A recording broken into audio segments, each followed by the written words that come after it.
ফেলে আসা জীবন কখনই মানুষের জীবনে আর ফিরে আসে না। তো ফেলে আসা জীবনকে অবশ্যই ভালোভাবে কাটানো উচিত। কারণ সেটা আর কখনো আপনি চাইলেও আপনার জীবনে ফিরে আসবে না। ফেলে আসা বলতেই হচ্ছে ছোটোবেলা। ছোটোবেলাটা কখনই মানুষের জীবনে ফিরে আসে না। যখন আমরা ছোট থাকি তখন ভাবি কবে বড় হব, বড় হব। বড় হওয়ার কী জানি আনন্দ, কী জানি মজা, কতটা না জানি ভালো লাগা। আর যখন বড় হয়ে যায় তখন ভাবি ছোট ছিলাম তখনই ভালো ছিলাম, কোনো চিন্তা নাই, ভাবনা নাই, কোনো কিছু নাই, নিজেদের কোনো টেনশনই নাই।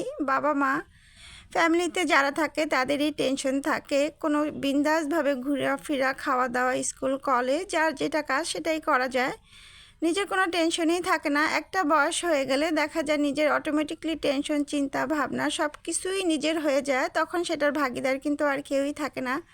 তো আসসালামু আলাইকুম এভরিওয়ান, সবাই কেমন আছেন? আলহামদুলিল্লাহ, আল্লাহর রহমতে আমরা ভালো আছি। তো কিছুদিন আগে একটা রিল আপলোড করেছিলাম। আমার বোনও দেখা যায় বাসায় মেহমান আসলে খুবই খুবই পছন্দ করে। ঢাকা শহর বাচ্চাগুলো একদম বন্দি জীবন, জানি না কোন বাচ্চারা কেমন পছন্দ করে। তো বোনও আমার ভীষণ পছন্দ করে। তো এটা হচ্ছে আমার মামি, ওর হচ্ছে জেঠি। তো মামিরা দেখা যায় 2-3 মাস পর পরই আসা হয়। আর আমি আরেকটা ভিডিওতে দেখাইছি, আলহামদুলিল্লাহ, যেহেতু আমরা দেশে চাল খাই, আসলে বেড়ানোর উদ্দেশ্যে না, চাল টাল নিয়ে আসে সেজন্য আসা হয়।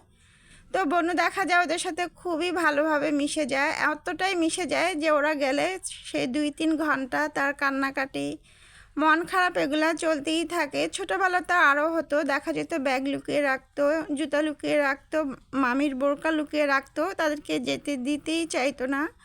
তো এখন একটু বড় হয়েছে, বুঝে যে তার স্কুল কোচিং সব কিছু আছে, তারপরও ভীষণ খারাপ লাগে। যাওয়ার সময় দেখা যায়, আর আমাদের বাসার এখানেই তো স্টেশন, তো কমলাপুর স্টেশন থেকেই ট্রেনে করে যায়, তো দেখা যায় সে একদম দৌড়তে দৌড়তে একদম শেষ মাথায় পর্যন্ত চলে যায়।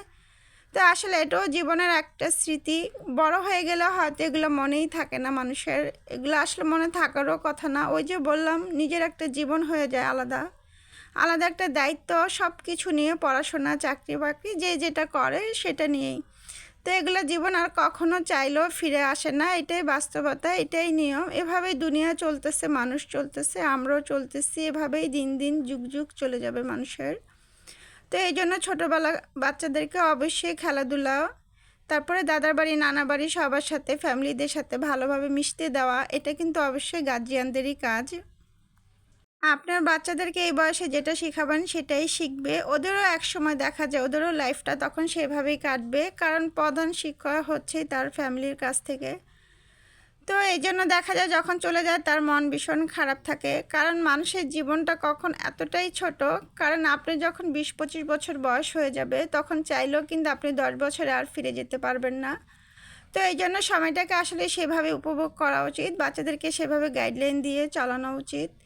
জীবন আর সময় কোনোটাই ধরে রাখা যায় না, এটা ধরে রাখার জিনিসও না, সময় সময়ের সাথে চলতেই থাকে। তো এই জন্য ছোটোবেলা অবশ্যই বাচ্চারা যেটা চায় সেটাই করতে দেওয়া উচিত। অবশ্যই সেটা ভুল পথের কাজ না, সঠিক গাইডলাইন মেনেই সঠিক পথেই চালানো উচিত। তো আজকে অনেক দিন পরে আমি একদম একটা সবজি রান্না করলাম, সেটা হচ্ছে কুমড়োর বড়ি। কুমড়োর বড়িটা আসলে আমাদের খুব একটা পছন্দ না, বিশেষ করে আমার তো একদমই পছন্দ না, আমার আন্টি ভীষণ পছন্দ করে। তো আসলে কুমড়োর বড়ি কখনো কিনতেও হয় না, একবার শুধু কিনছি। তো মানুষের ভালোবাসা পৃথিবীতে আসলে বলে নাই, ভালোবাসা অবশ্যই আছে। আসলে কুমড়োর বড়ি কখনো কিনতে হয় না তেমন একটা, দেখা যায় গিফট পাওয়া যায় আশেপাশে, আমার আন্টির অফিস কলিগ অনেকেই দেখা যায় আমাদেরকে দেয়। তো আসলে মানুষের ভালোবাসাটাও কিন্তু আমরা বলি মানুষ আমাদেরকে ভালোবাসে না, অবশ্যই ভালোবাসে। ভালোবাসা ছাড়া দুনিয়াটা না, দুনিয়াটা অস্থায়ী দুনিয়া, ভালোবাসাটাই কিন্তু আসল। এই দুনিয়াতে মানুষের সাথে ভালো ব্যবহারটাই হচ্ছে আসল, সেটা থেকে মানুষের ভালোবাসার সৃষ্টি হয়।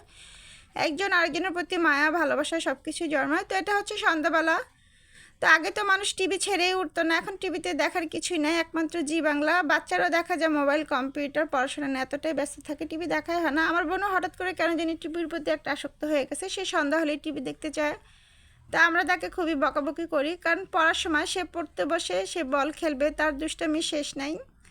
তো দেখা যায় মানা করলেও শুনে না, আবার খারাপও লাগে। আসলে দেখা যায় বাচ্চাদের খেলার তেমন একটা জায়গাও থাকে না। আর এখন তো শীতকাল, বাহিরেও প্রচুর ধুলা বালি ময়লা, এগুলোর থেকে আরও বেশি রোগবালাই হয়, এই জন্য না দেওয়াটাও ভালো। সময় এখন সে একবার খেলবে, সে একবার দৌড়াবে, এখানে যাবে সেখানে যাবে, তার এইভাবেই সন্ধ্যাটা দেখা যায় রাত কেটে যায়। তো ওর বাবা আসলে পড়তে বসে।